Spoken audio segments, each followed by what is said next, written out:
Hey everybody, my name is Marcus, and in this video I'll show you a simple way how you can purchase a domain in Mailchimp. So let's start. The first thing you want to do is just be simple in Mailchimp, and when you're gonna be here, you want to click here on website and click here on domains.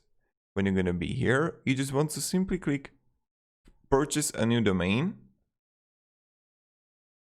and right here you're gonna see find your domain. Search above domains to find a name it's perfect fit for a board. So marcusstone.com is unavailable, but you can choose all of these, and you can simply write here which one you want. I don't know, Marcus Tonelius, right?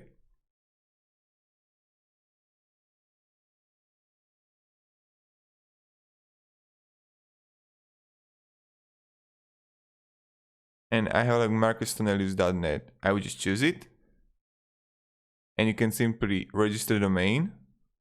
You need to add phone number. Then you are in the checkout, and all you have to do is simply pay it, and you have the domain. Then it will all the information will come on your email, and you got it. So thank you very much everybody for watching. Have a great day guys, and goodbye.